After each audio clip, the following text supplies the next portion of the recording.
There has been some big celebrities come in and out of the crypto and NFT space, a lot leaving really bad examples just as far as NFTs and cryptos go.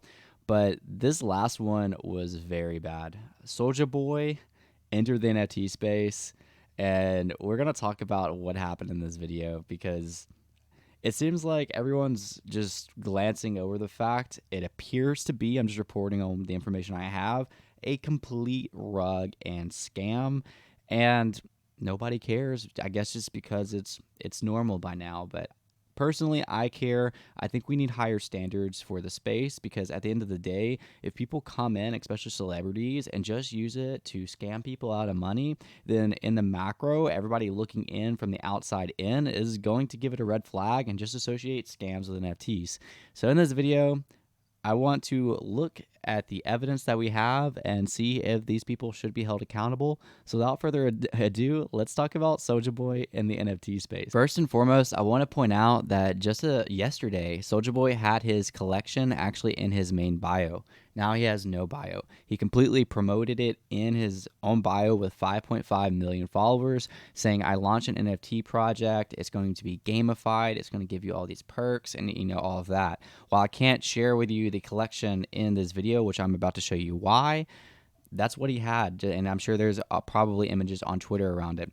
But if you go to his media the last few days, so today is April 7th at the time making this video, just 2 days ago, we sold out, and there was 5 Ethereum volume, which right now Ethereum is a couple $100s below 2,000. But last time I checked, there was over 30 Ethereum volume. So there's a lot of money being circulated in this. He had 500 total items, and it minted out.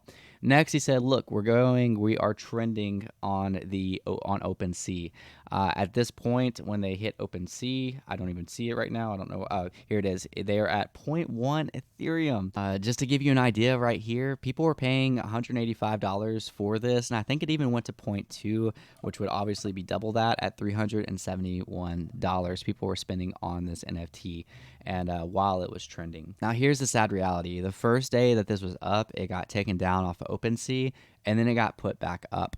And the reason that I got taken off is, a lot of people speculate on different reasons. He had a Ferrari in the background. And he was even wearing Nike shoes. So if you use IP that you don't have the rights to and market it and try to sell that, then that's a copyright violation. Marketplaces like OpenSea will detect that and it will be taken off. Now, you might be thinking that, well, NFTs are supposed to be decentralized. How does that happen?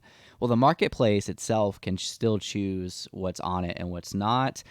I don't know for sure if he just did this all through OpenSea, because the problem is if he didn't do this on chain, but he did this just through OpenSea, then it could have never actually been on the blockchain to begin with, and just through OpenSea. Therefore, that would have been your only access to it. Now, if that wasn't the case, then you could probably still be able to trade this and find this on different platforms like Blur or X2Y2 or LooksRare. But at the end of the day, you can't find any of those links. You can't find any of his collection because he's not talking about it. Nobody's talking about it. And when you go try to find it on OpenSea, you get this error. It's a 404 error. Basically, it got taken off for copyright violation or whatever. So you might be thinking, well, that's not really his fault, right? Like, he didn't know. Well, I think there's just layers of accountability here. If you just go in to try to sell something, which, by the way, he came in heavy. He was jumping in Twitter spaces with... But you know what? As much as he's learning right now, I think there's something that we all as a community need to learn too. And that's when someone comes in this space, they don't know.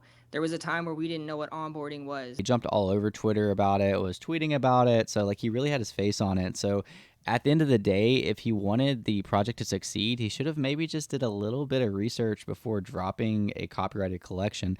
As you can see right here, this one actually says that there's 66 Ethereum volume at a 0.25 floor price. That's even higher than we talked about earlier, meaning people spent a couple $100s on this collection, and now it's nowhere to be found. And if you go to Soulja Boy's profile, not only does he not talk about it anymore, but as I pointed out, he took it completely out of his bio. Seems like now he wants nothing to do with it. And I'd imagine by maybe even as soon as the next few days or next week, when hopefully some people are talking about this, these tweets will probably be deleted by then. Now, what really puzzles me on this is that as of April 7th, nobody's talking about it. Like, some of these tweets are older, and Zach XBT is known for trying to figure out scammers.